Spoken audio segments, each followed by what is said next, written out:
El Señor esté con ustedes y con tu espíritu. Lectura del Santo Evangelio según San Juan. Gloria a ti, Señor. Se acercaba la Pascua de los judíos y Jesús subió a Jerusalén. Encontró en el templo a los vendedores de bueyes, ovejas y palomas y a los cambistas sentados, y haciendo un azote de cordeles, los echó a todos del templo, ovejas y bueyes, y a los cambistas les esparció las monedas y les volcó las mesas. Y a los que vendían palomas les dijo: quitad esto de aquí, no convirtáis en un mercado la casa de mi Padre. Sus discípulos se acordaron de lo que está escrito: el celo de tu casa me devora. Entonces intervinieron los judíos y le preguntaron: ¿qué signo nos muestras para obrar así? Jesús contestó: destruid este templo y en 3 días lo levantaré. Los judíos replicaron: 46 años ha costado construir este templo, ¿y tú lo vas a levantar en 3 días? Pero él hablaba del templo de su cuerpo.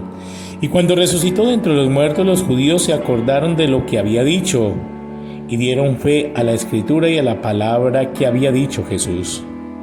Mientras estaba en Jerusalén por las fiestas de la Pascua, muchos creyeron en su nombre, viendo los signos que hacía, pero Jesús no se confiaba con ellos, porque los conocía a todos y no necesitaba el testimonio de nadie sobre un hombre, porque él sabía lo que hay dentro de cada hombre. Palabra del Señor. Gloria a ti, Señor Jesús. Queridos hermanos, hemos comenzado la tercera semana de la Cuaresma y con ella una liturgia un poquito incómoda, porque pasamos de un Jesús sonriente y condescendiente a un Jesús que se enoja, y lo vemos en una escena bastante llamativa, tirando las mesas, rompiendo las jaulas, tirando las monedas por el suelo. A simple vista vemos que la reacción de Jesús es en contra del mercado que se ha colocado cerca al templo de Jerusalén, similar a las que a veces encontramos en muchos santuarios, catedrales y lugares de peregrinación. A simple vista entonces nosotros pensaríamos que Jesús le está llamando la atención a personas sencillas y simples y que viven de este mercado. Pero la escena va mucho más allá, porque no son los vendedores quienes reaccionan, sino las autoridades religiosas las que están reaccionando, y por causa de esta acción de Jesús quieren inclusive darle la muerte. Esto quiere decir, hermanos, que tenemos que ir un poquito más allá de la liturgia, y hay que poder entender un poquito la historia de Israel y el significado del templo, construido y reconstruido tantas veces con esfuerzo por la comunidad. Quien toma la decisión de construir el templo es el rey David, y con su buena voluntad quiso seguir el ejemplo de muchos otros pueblos que estaban alrededor de él, porque el templo reflejaba el poderío y la riqueza de una nación, inclusive de sus reyes. Y en la práctica, construir un templo era colocarle impuestos a la comunidad. Por eso la decisión de David no fue aprobada por Dios por medio de sus profetas, y eso a veces pasa mucho en medio de nosotros. El hombre quiere hacer cosas por Dios y para dar gloria a Dios, pero sin contar con Dios. Simplemente terminamos haciendo lo que todo el mundo hace, como si fuera ese el único criterio suficiente para estar delante de Dios. Entonces el pueblo de Israel, hermanos, comienza la construcción. Mientras Israel peregrinaba hacia la tierra prometida, Israel llevaba en su campamento una tienda de campaña llamada la tienda del encuentro, que simbolizaba la casa de Dios, la presencia de Dios en medio de ellos. Dios con aquella tienda experimentaba el calor, las tormentas y el viento y el sufrimiento de la comunidad. A la tienda se acercaba Moisés para orar y buscar continuamente la voluntad de Dios. La tienda del encuentro expresaba que Dios estaba con ellos en medio de su vida cotidiana, en sus luchas, en sus necesidades, en sus fiestas, en sus decisiones.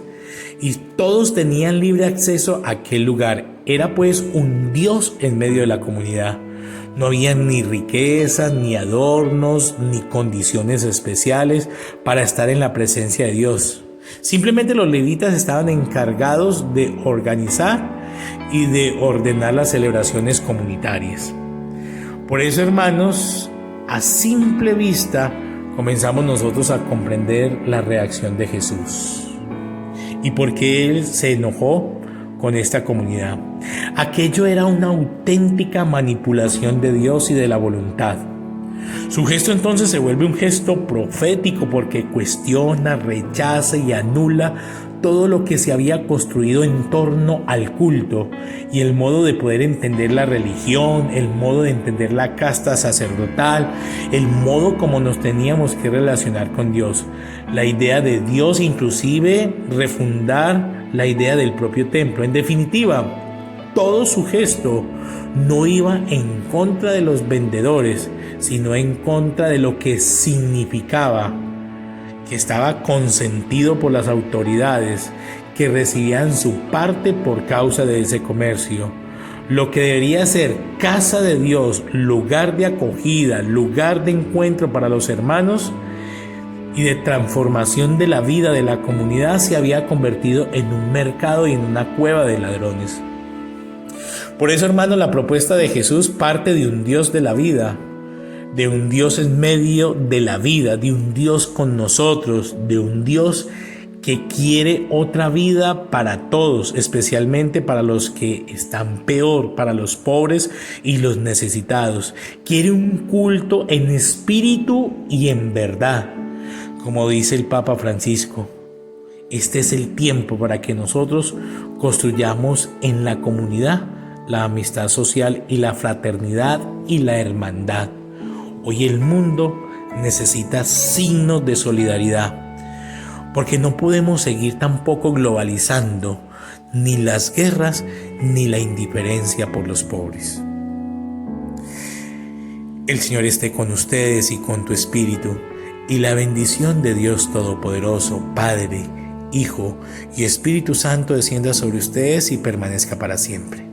Una feliz semana para todos.